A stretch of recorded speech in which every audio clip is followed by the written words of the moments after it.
Hey guys, welcome back to your own channel School of Backbenchers Education Beyond the Front Row. I hope you all are doing great guys, and in this video we are going to continue class 12 business studies chapter 9, that is financial management, and this is the fourth part of this series. Before we continue, requesting you again guys, if you haven't subscribed this channel yet, please do it now. Let's get started.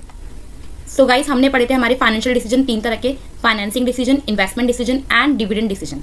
पहला financing decision हम कर चुके हैं। Next है हमारा investment decision, जिसको हम capital bursting भी कहते हैं। It mean deciding where to invest the business money. अब बिजनेस मनी हम लेकर आए हैं फाइनेंसिंग डिसीजन से, ये डिसाइड करके कितना इक्विटी लेना है, कितना डेट लेना है। अब उस बिजनेस के जो मनी है हमारी, जो फाइनेंशियल मनी है हमारी, उसको कहाँ हमें इन्वेस्टमेंट करनी है, उसकी लॉन्ग टर्म में करनी है या शॉर्ट टर्म एसेट्स में करनी है। लॉन्ग टर्म डिसीजन अगर हम ले रहे हैं तो हम जो लंबे समय के लिए हमारे पैसे को हम ब्लॉक कर देंगे, जिसको हम कैपिटल बस्टिंग भी कहते हैं। जैसे कि हम लैंड खरीद रहे हैं, मशीन्स खरीद रहे हैं, हम टूल्स खरीद रहे हैं, हम प्लांट्स खरीद रहे हैं, है ना। तो एक बार इनको खरीदेंगे और लॉन्ग टाइम के लिए खरीद के रखेंगे इनको। ये तो है नहीं कि बार बार मंथली चेंज कर रहे हैं या हर एनुअली चेंज कर रहे हैं। कोई 10 साल बाद चेंज करेंगे, कोई 5 साल बाद चेंज करेंगे। तो लॉन्ग टर्म के लिए इसको हम डिसीजन लेते हैं जब हम लॉन्ग टर्म एसेट्स के अंदर इन्वेस्टमेंट करते हैं। और शॉर्ट टर्म डिसीजन की बात करें तो जैसे कि हमने रॉ मटेरियल खरीदना है, सैलरी पे करनी है, हमारी फैक्ट्री का रेंट पे करना है, ये हमारे मंथली एक्सपेंसेस हो सकते हैं, वीकली एक्सपेंसेस हो सकते हैं। तो इनको हम वर्किंग कैपिटल डिसीजंस भी कहते हैं। फॉर एग्जाम्पल, एक कंपनी जो है डिसाइड करती है कि उसको अपनी न्यू फैक्ट्री बिल्ड करनी है या पुरानी वाली जो है उसी को ही अपग्रेड करना है, उसमें कुछ न्यू मशीनरी इंस्टॉल करवा के या कुछ नई टेक्नोलॉजी अपग्रेड करवा के, है ना। तो उसके लिए उसको इन्वेस्टमेंट के लिए उसको डिसीजन लेना पड़ेगा कि वो शॉर्ट टर्म चीज़ों को अप्लाई करें या लॉन्ग टर्म को, ठीक है। अब इन्वेस्टमेंट डिसीजंस को जो फैक्टर अफेक्ट कर सकते हैं, किस बेस पर, कौन से फैक्टर को आप ध्यान में रखते हुए अपने इन्वेस्टमेंट डिसीजंस करोगे, वो क्या क्या है। आपके प्रोजेक्ट्स के कैश फ्लोस या इनफ्लो भी हम बोल सकते हैं कि किससे ओवर द टाइम आपको ज्यादा कैश इनफ्लो जनरेट होगा, तो आप उसी ऑप्शन को चूज करोगे। यहाँ पे आप देख पा रहे हो हमारे पास 3 ऑप्शन है। एक 5 लाख रुपीज का प्रपोजल है, एक 2 लाख का, एक 7 लाख का, है ना। तो और लाइफ जो है इनकी लगभग सेम ही है, 10 ईयर्स की। तो 10 ईयर के अंदर जहां पे आपको ज्यादा कैश फ्लो इनफ्लो आता हुआ दिख रहा है, आप उसी प्रपोजल को चूज करोगे ऑब्वियसली, है ना। तो आप कौन सा ऑप्शन चूज करोगे, 7 लाख रुपीज वाला। वहीं आप अगर इनफ्लोस को देख रहे हो तो आप रिटर्न को भी देखोगे, आपके इन्वेस्टमेंट पे जो रिटर्न है आप उसको भी देखोगे। जहां आपको रिटर्न हाईएस्ट मिलेगा आप उस ऑप्शन को चूज करोगे। तो यहाँ पे क्लियरली हम देख पा रहे हैं प्रपोजल 2 के अंदर हमारे को 24% रिटर्न ऑफ इंटरेस्ट इन्वेस्टमेंट मिल रहा है ना। तो हम फर्स्ट और थर्ड को चूज ना करके हमारे सेकंड ऑप्शन को चूज करेंगे, क्योंकि यहाँ पे हाई रिटर्न है। वहीं आप रिस्क भी इन्वेल्युएट करोगे अपने ऑप्शन में, जो भी आपके पास इन्वेस्टमेंट के लिए ऑप्शन अवेलेबल है, और जो कम रिस्की आपको पड़ेगा ऑब्वियसली आप उसको चूज करोगे, ठीक है। आपको सेफ इन्वेस्टमेंट चूज करनी है, ना कि रिस्की इन्वेस्टमेंट, अगर आपके रिटर्न लगभग सेम मिल रहे हैं आपको दोनों इन्वेस्टमेंट के अंदर। क्लियर। सो गाइस, कैपिटल जो होती है हमारी 2 टाइप की होती है। एक होती है fix capital and working capital. Fix capital, आपने एक बार ही पैसा इस पे इन्वेस्टमेंट कर दिया, यानी कि आपने लंबे समय के लिए अपने पैसे को ब्लॉक कर दिया। तो आप मनी अगर यूज कर रहे हो जैसे लॉन्ग टर्म एसेट्स, यानी कि लैंड, मशीनरी, बिल्डिंग्स, इनको खरीदने के लिए, तो आप लंबे समय के लिए एक ही बार खरीदोगे। ये तो नहीं आप हर महीने लैंड खरीदने बैठोगे, एक को बेच रहे हो, एक को खरीद रहे हो, इतना आपके पास टाइम नहीं होगा और आपके ऑपरेशंस को भी वो इफेक्ट कर सकता है।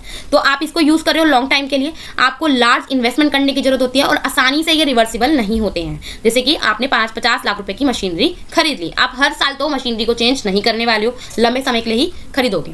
नेक्स्ट आपका वर्किंग कैपिटल। वर्किंग कैपिटल जो आपके डेली ऑपरेशंस के लिए, डे टू डे एक्टिविटीज के लिए आपको मनी चाहिए होती है। जैसे कि आपको रॉ मटेरियल खरीदना है, आपको बिल्स पे करने हैं, आपको सैलरीज पे करनी है, आपको रेंट पे करना है ना। तो use in day to day work short term use के लिए होते हैं। जैसे कि आपने 10,000 रुपीज के रॉ मटेरियल खरीद लिए, खत्म हो जाएंगे थोड़े टाइम बाद, फिर आप कुछ खरीदोगे, फिर आपको दोबारा खरीदने पड़ेंगे, है ना। तो वर्किंग कैपिटल आपके डे टू डे एक्टिविटीज के लिए होती है। Next factor affecting fix capital requirement. जो आपकी फिक्स कैपिटल थी उसको अफेक्ट करने वाले कौन कौन से फैक्टर हैं। आपके बिजनेस का नेचर कैसा है। अगर आपका बिजनेस जो है वो फैक्ट्री बेस्ड है, यहाँ पे मशीन्स ज्यादा यूज होती हैं, लेबर कम यूज होती हैं, तो आप फिक्स कैपिटल पे ज्यादा इन्वेस्ट करोगे। जैसे अगर शॉप है, आपको मटीरियल जो है आपको रोज रोज स्टॉक जो है डेली भरवाना पड़ता है ना, गुड्स जल्दी से सेल करके फिर दोबारा रीस्टॉक करना पड़ता है, तो आपको लेस फिक्स कैपिटल की जरूरत होगी, आपको वर्किंग कैपिटल की ज्यादा जरूरत होगी। ऐसे में आपके स्किल्स ऑफ ऑपरेशन, आपका लार्ज स्केल है तो आपको ज्यादा फिक्स कैपिटल लगानी पड़ेगी, और अगर आपका मिनी स्टील प्लांट है ना, तो आपको कम फिक्स कैपिटल की जरूरत होगी। टेक्निक जो आप यूज करते हो मशीन बेस्ड है, तो आपको ज्यादा से ज्यादा वर्किंग कैपिटल फिक्स कैपिटल में इन्वेस्ट करने की नीड है। और अगर आपका लेबर बेस्ड है, लेबर पे आप ज्यादा पैसा लगा रहे हो, है ना, तो लेबर जो है आपको डेली उनको वेजेस पे करने पड़ेंगे, हो सकता है मंथली पे करो, हो सकता है डेली पे करो, हो सकता है वीकली पे करो, तो आपको वर्किंग कैपिटल ज्यादा चाहिए, आपको फिक्स कैपिटल कम चाहिए, है ना। टेक्नोलॉजी अपग्रेडेशन, तो टेक्नोलॉजी अगर आपको अपग्रेड करनी पड़ती है बार बार, आपकी चेंजिंग टेक्नोलॉजी है, फास्ट चेंजिंग, फटाफट से चेंज करनी पड़ती है, तो आपको कई बार उसको रिप्लेस करने की जरूरत होगी। ऐसे में आपको फिक्स कैपिटल की ज़्यादा जरूरत होगी। और स्टेबल टेक्नोलॉजी है आपकी, बार बार आपको अपनी टेक्नोलॉजी को यूज़ नहीं करना पड़ेगा, एक ही बार अपडेट करा सकते हो, तो आप कम फिक्स कैपिटल का यूज़ कर सकते हो। आप अपने बिजनेस को ग्रो करवाना चाहते हो बहुत जल्दी, आप कुछ नया बिजनेस स्टार्ट करने वाले हो, साथ साथ कुछ नई प्रोडक्ट लाइन लाना चाहते हो, अपने बिजनेस को एक्सपेंड करना चाहते हो, तो आपको फिक्स कैपिटल ऑब्वियसली ज़्यादा चाहिए, है ना। और अगर आपको ऐसा, आपका कोई ऐसा पॉइंट ऑफ व्यू नहीं है, नहीं देख रहे हो फ्यूचर के अंदर अपने बिजनेस को एक्सपेंड करने का, तो आपको कम फिक्स कैपिटल की जरूरत होगी। ठीक है, लीज पे आपने बिजनेस मशीन्स ले रखी हैं, प्लांट ले रखा है, जगह ले रखी है, या किसी के साथ कोलैबोरेट कर रखा है आपने, तो आपको इक्विपमेंट्स चाहिए होंगे, है ना, शेयर मशीन चाहिए होंगी, इक्विपमेंट भी आप लीज पे लोगे, तो आपको लीज पे करने के लिए पैसा चाहिए रहेगा, मंथली और एनुअली या सेमी एनुअली जो भी है, तो आपको वर्किंग कैपिटल ज़्यादा चाहिए, आपको फिक्स कैपिटल कम चाहिए, है ना। नेक्स्ट इज जो हमारे वर्किंग कैपिटल को फैक्टर इन्फ्लुएंस करते हैं।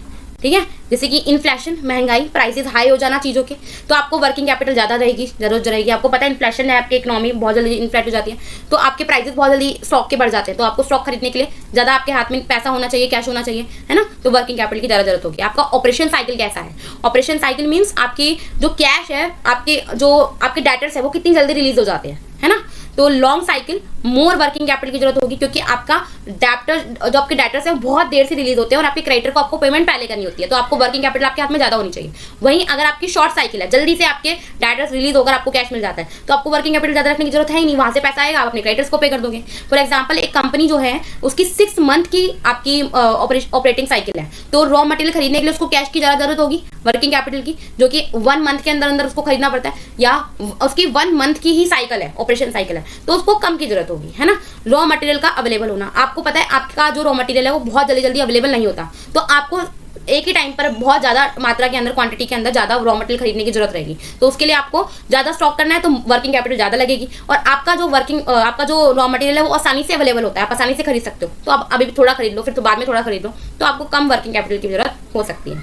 ग्रोथ एंड कॉम्पिटिशन, आपके बिजनेस को आपको ग्रो करना है, आपको कॉम्पिटिशन बहुत ज्यादा है ना, तो आपको वर्किंग कैपिटल ज्यादा रहेगी जरूरत। और अगर आपका कंपटीशन बहुत कम है, तो आप कम, क्योंकि आपको पता है डिमांड तो आपको ही पूरी करनी है, आपके पास ही आपकी डिमांड ही होगी ज़्यादा, क्योंकि कंपटीशन में आपका कोई है नहीं ज़्यादा कोई, तो वर्किंग कैपिटल आपके पास कम होगी तो भी चलेगा। क्लियर?